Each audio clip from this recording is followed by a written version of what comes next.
There are a lot of you guys who are out there who have YouTube channels that have been struggling for a long time. Maybe you have plateaued, maybe you have started to go backwards. I don't know what to do. Today I'm going to show you a channel that we have been working on where we actually turned it around and started seeing success in about 30 days. This is the formula that we use. The first thing that we did was we monitored their content strategy. This was a channel that was primarily how-to content up until this point, and they relied on SEO and keywords in order to get most of their traffic, which is good if you're just starting a channel because you need to actually have some of the search engine optimization done in order to attract that new audience. But as you're moving forward, you can actually end up hurting your channel more than helping it if you continue down the how-to path for too long. Why did you never tell me this? What happens with how-to content is it becomes one and done content, meaning people come to your channel to help themselves solve a problem, and then when they have their problem solved, they have no reason to subscribe. You have to give them a reason to subscribe. I had somebody who messaged me the other day asking me this exact question. Here's some of the audio. Bro, loving your new YouTube channel. I had a question. I'm curious about something, and I don't know if you're going to get into keyword and research and topic, because I do think that's something I know I personally get hung up on. I think businesses can too, trying to find that right keyword as opposed to making sure that you're connecting. Just curious. I go back and forth on that and find it bogs me down. As you can see, this isn't a unique problem. A lot of people actually deal with this every single day. So if you want to learn how to turn things around and actually re-engage your audience, I think that you'll like this video. So instead of designing a strategy that was focused on how-to content, we actually started creating content that was more based on story form. And the reason that we use story is because, number one, you can still educate. And so the questions that people are asking, you can actually still answer them within your content. Number two, you're entertaining them by telling them or showing them a story, taking them along for the ride. I couldn't look away. And the reason that this is helpful for your YouTube channel and future audience growth and success, it's because it increases what we call the subscribability factor to your channel. Basically, this is just a score that we give that we also know that YouTube is using to analyze channels and decide which channels they want to push out on their recommended page and in the suggested column. And so if you increase your subscribability factor,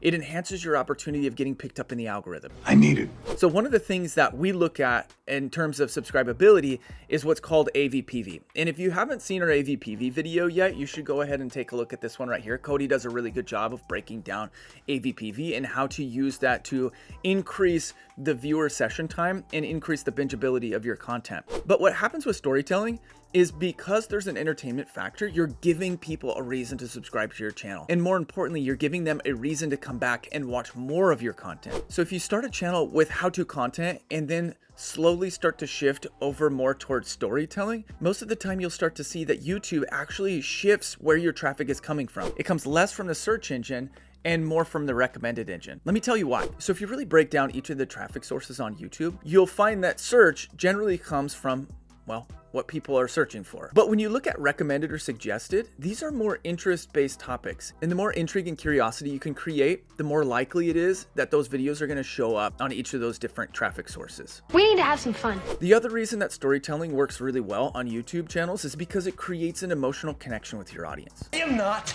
emotional. What people are looking for is actually deeper than just education. They're looking for a friend. They're looking for an emotional connection with whoever it is that's creating. They're looking for a community. And if you can create rituals in your content that build familiarity, those people feel like they're part of a community. So kind of like when we say, welcome to the Graffiti Media Channel, we're a $1 million business that shoots all of our content on cell phones, so that way you can learn how to create content for your business in a simple and effective manner. Like, that's a ritual that we're trying to incorporate into our videos, so that way you guys understand what it is that we do. You can rally behind our value proposition, and it sets us apart from other creators in the industry because most other creators aren't filming with their cell phones. They're filming with nice DSLR cameras. So incorporate some of those ritualistic things into your storytelling, and people will fall in love with your content a whole lot better, and it gives them a sense of belonging and familiarity. Just want to feel like I belong. So the other thing that we did with this specific channel is we actually increased their posting volume. Now, I'm not always a strong proponent of increasing post volume unless there's a specific reason for it. And for this channel, the reason was because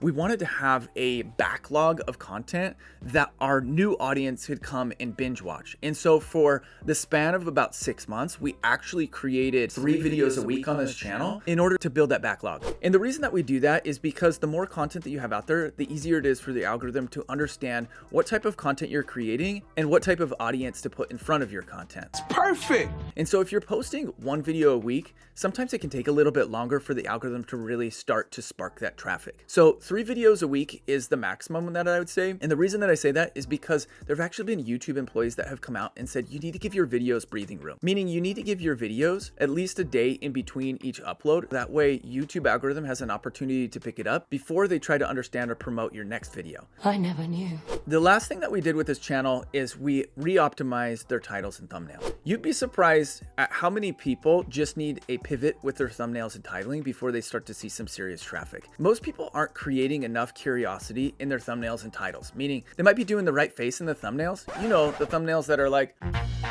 or, that type of a thing, but they're actually not creating any curiosity. They're going through the motion of doing the things that they think will work. In reality, all that they really need to do is get people to ask a question. If you can get people to ask a question when they look at your thumbnail and title, they will have to click because natural curiosity will be too much for them to handle. And then, you know, their little brains are gonna explode if they don't get that question answered. We want little brains exploding because the curiosity is so thick. So get into it, folks. Now, if you're in a similar situation and your channel is struggling, plateaued, or it's even gone backwards, this next part you're really gonna wanna pay attention to. One of the best pieces of advice that I can give you is to watch other people's content, specifically the people who have been successful on YouTube for a very long period of time. Study their thumbnails, study their titles.